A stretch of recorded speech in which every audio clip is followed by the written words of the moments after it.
Welcome to study current point. आज है 14 सितंबर 2020। 14 सितंबर से करेंट अफेयर के जितने भी इंपॉर्टेंट क्वेश्चन बन सकते हैं सारे इस वीडियो में डिस्कस करेंगे और हर क्वेश्चन से रिलेटेड इंपॉर्टेंट फैक्ट भी आपको बताऊंगा, तो आप पूरा वीडियो ध्यान से देखें।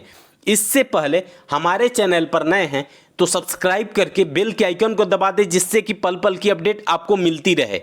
तो चलिए शुरू करते हैं। आज का पहला क्वेश्चन है, हाल ही में जम्मू में पहली बार कैनबिस दवा परियोजना की शुरुआत किस देश के सहयोग से की जाएगी? इसका आंसर ए हो जाएगा।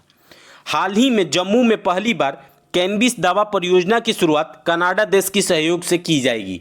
तो चलिए इस क्वेश्चन के डिटेल्स को देखते हैं।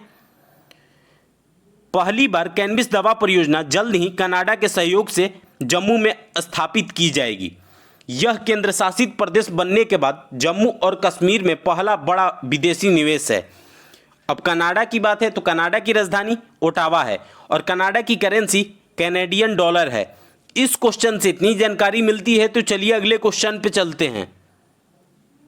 हाल ही में आयोजित 17वीं संघाई सहयोग की संस्कृति मंत्रियों की बैठक में किसने भाग लिया है? इसका आंसर सी हो जाएगा। हाल ही में आयोजित 17वीं संघाई सहयोग संगठन की संस्कृति मंत्रियों की बैठक में प्रहलाद सिंह पटेल ने भाग लिया है। तो चलिए इस क्वेश्चन के डिटेल्स को देखते हैं। केंद्रीय संस्कृति मंत्री और पर्यटन राज्य मंत्री प्रहलाद सिंह पटेल ने 10 सितंबर 2020 को 17वें संघाई सहयोग संगठन के संस्कृति मंत्रियों की बैठक में भाग लिया है। इस क्वेश्चन से इतनी जानकारी मिलती है, तो चलिए अगले क्वेश्चन पे चलते हैं। हाल ही में हिमालयन दिवस कब मनाया गया है? इसका आंसर ए हो जाएगा। हाल ही में हिमालयन दिवस 9 सितंबर को मनाया गया है। तो चलिए इस क्वेश्चन के डिटेल्स को देखते हैं। हिमालयन दिवस हर साल 9 सितंबर को मनाया जाता है। प्रकृति को बचाने और बनाए रखने और प्रतिकूल मौसम की स्थिति से देश की रक्षा करने में हिमालय एक महत्वपूर्ण भूमिका निभाते हैं। इस वर्ष 2020 का हिमालय दिवस का थीम है हिमालय और प्रकृति। इस क्वेश्चन से इतनी जानकारी मिलती है, तो चलिए अगले क्वेश्चन पे चलते हैं। निम्न में से किस संस्थान के वैज्ञानिकों के एक दल द्वारा नोवल कोरोना वायरस रोग का पता लगाने और उसे रोकने के लिए अपनी तरह का पहला सेल्फ चेक कियोस्क विकसित किया गया है? इसका आंसर ए हो जाएगा। हाल ही में आईआईटी गुवाहाटी के वैज्ञानिकों के एक दल द्वारा नोवल कोरोना वायरस रोग का पता लगाने और उसे रोकने के लिए अपनी तरह का पहला सेल्फ चेक कियोस्क विकसित किया गया है। तो चलिए इस क्वेश्चन के डिटेल्स को देखते हैं। आईआईटी गुवाहाटी के वैज्ञानिक के एक दल द्वारा नोवल कोरोना वायरस रोग का पता लगाने और उसे रोकने के लिए अपनी तरह का पहला सेल्फ चेक कियोस्क विकसित किया गया है। यह कोविड-19 से जुड़े लक्षण जैसे शरीर का तापमान पता लगाता है। इस क्वेश्चन से इतनी जानकारी मिलती है, तो चलिए अगले क्वेश्चन पे चलते हैं। हाल ही में सरकार द्वारा महत्वपूर्ण श्रम सुधार नामक कितने लेबर कोड को केंद्रीय कैबिनेट द्वारा अनुमोदित किया गया है? इसका आंसर डी हो जाएगा। हाल ही में सरकार द्वारा महत्वपूर्ण श्रम सुधार नामक 3 लेबर कोड को केंद्रीय कैबिनेट द्वारा अनुमोदित किया गया है। तो चलिए इस क्वेश्चन के डिटेल्स को देखते हैं। कोड में सामाजिक सुरक्षा, व्यवसायिक सुरक्षा, स्वास्थ्य और काम करने की स्थिति और औद्योगिक संबंध शामिल हैं। 14 सितंबर 2020 से शुरू होने वाले मानसून सत्र में संसद के समक्ष सभी 3 कोड रखे जाएंगे। इस क्वेश्चन से इतनी जानकारी मिलती है, तो चलिए अगले क्वेश्चन पे चलते हैं। हाल ही में निम्न में से किसके साथ फ्रांस के इजाइन समूह ने गुजरात में 200 मेगावाट की सौर ऊर्जा परियोजना स्थापित करने के लिए 446 करोड़ तक दीर्घकालिक ऋण पर हस्ताक्षर किए हैं? इसका आंसर ए सी हो जाएगा। हाल ही में एडीबी के साथ फ्रांस के इजाइन समूह ने गुजरात में 200 मेगावाट की सौर ऊर्जा परियोजना स्थापित करने के लिए 446 करोड़ तक के दीर्घकालिक ऋण पर हस्ताक्षर किए हैं। तो चलिए इस क्वेश्चन के डिटेल्स को देखते हैं। एशियाई बैंक और फ्रांस के इजाइन कंपनी ने गुजरात में 200 मेगावाट की सौर ऊर्जा परियोजना स्थापित करने के लिए 446 करोड़ तक के दीर्घकालिक ऋण पर हस्ताक्षर किए हैं। अब बात एडीबी की है, यानी एशियन डेवलपमेंट बैंक, जिसे एशियाई विकास बैंक भी कहते हैं। इसकी स्थापना 9 दिसंबर 1966 को हुई थी और इसका मुख्यालय फिलीपींस में स्थित है और वर्तमान समय में एडीबी के राष्ट्रपति हैं मत्सात्सुक अस्कवा। इस क्वेश्चन से इतनी जानकारी मिलती है, तो चलिए अगले क्वेश्चन पे चलते हैं।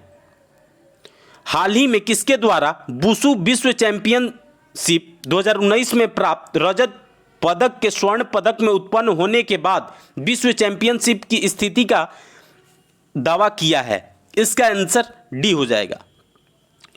हाल ही में वुशु चैंपियनशिप 2019 में प्राप्त रजत पदक के स्वर्ण पदक में उत्पन्न होने के बाद विश्व चैंपियनशिप की स्थिति का दावा पूनम खत्री ने किया है। तो चलिए इस क्वेश्चन के डिटेल्स को देखते हैं। पूनम खत्री द्वारा वुशु विश्व चैंपियनशिप 2019 में प्राप्त रजत पदक के स्वर्ण पदक में उत्पन्न होने के बाद विश्व चैंपियनशिप की स्थिति का दावा किया है। पूनम महिलाओं के 75 किलोग्राम वर्ग में ईरानी प्रतिद्वंदी मरियम से फाइनल हार गई थी। इस क्वेश्चन से इतनी जानकारी मिलती है, तो चलिए अगले क्वेश्चन पे चलते हैं। हाल ही में किस राज्य के मुख्यमंत्री ने हिंदुत्व के विचारक वीर सावरकर के नाम पर येलहंका में एक फ्लाईओवर का उद्घाटन और नामकरण किया है? इसका आंसर सी हो जाएगा। हाल ही में कर्नाटक के मुख्यमंत्री ने हिंदुत्व के विचारक वीर सावरकर के नाम पर येलहंका में एक फ्लाईओवर का उद्घाटन और नामकरण किया है। तो चलिए इस क्वेश्चन के डिटेल्स को देखते हैं। कर्नाटक के मुख्यमंत्री बीएस येदियुरप्पा ने हिंदुत्व के विचारक वीर सावरकर के नाम पर येलहंका में एक फ्लाईओवर का उद्घाटन और नामकरण किया है। अब कर्नाटक की बात है तो कर्नाटक की राजधानी बेंगलुरु है और कर्नाटक के वर्तमान समय में मुख्यमंत्री बीएस येदियुरप्पा हैं और कर्नाटक के राज्यपाल वजुभाई वाला हैं और कर्नाटक में लोकसभा सीटों की संख्या 28 है और राज्यसभा सीटों की संख्या 12 है। इस क्वेश्चन से इतनी जानकारी मिलती है, तो चलिए अगले क्वेश्चन पे चलते हैं। हाल ही में पहला international day to protect education from attack कब मनाया गया है? इसका आंसर बी हो जाएगा। हाल ही में पहला international day to protect education from attack 9 सितंबर को मनाया गया है। तो चलिए इस क्वेश्चन के डिटेल्स को देखते हैं। यह दिन निर्माणकर्ताओं के लिए संघर्ष और शांति निर्माण में शिक्षा की सुरक्षा पर ध्यान केंद्रित करने का एक वैश्विक मंच है।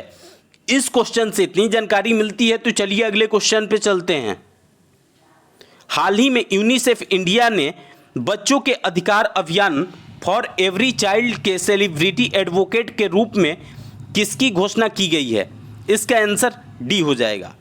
हाल ही में यूनिसेफ इंडिया ने बच्चों के अधिकार अभियान फॉर एवरी चाइल्ड के सेलिब्रिटी एडवोकेट के रूप में आयुष्मान खुराना की घोषणा की गई है। तो चलिए इस क्वेश्चन के डिटेल्स को देखते हैं। आयुष्मान खुराना बच्चों के खिलाफ हिंसा को खत्म करने की दिशा में यूनिसेफ का समर्थन करेंगे। वह भारत में इस पहल की दिशा में काम करेंगे और विश्व स्तर पर इस अभियान पर काम करने वाले पूर्व फुटबॉल स्टार डेविड बेकहम की तरह इसमें शामिल होंगे। इस क्वेश्चन से इतनी जानकारी मिलती है, तो चलिए अगले क्वेश्चन पे चलते हैं। हाल ही में किस राज्य के मुख्यमंत्री ने नए शैक्षणिक सत्र 2020-21 के लिए सरकारी सहायता प्राप्त और स्व वित्तपोषित कॉलेजों में स्नातक कार्यक्रमों में प्रवेश के लिए एक ऑनलाइन पंजीकरण पोर्टल लॉन्च किया है? इसका आंसर बी हो जाएगा। हाल ही में हरियाणा के मुख्यमंत्री मनोहर लाल खट्टर ने नए शैक्षणिक सत्र 2020-21 के लिए सरकारी सहायता प्राप्त और स्व वित्तपोषित कॉलेजों में स्नातक कार्यक्रमों में प्रवेश के लिए एक ऑनलाइन पंजीकरण पोर्टल लॉन्च किया है। तो चलिए इस क्वेश्चन के डिटेल्स को देखते हैं। छात्रों द्वारा घर से अपनी पूरी प्रवेश प्रक्रिया को पूरा करने के लिए मंच को लॉन्च किया गया है।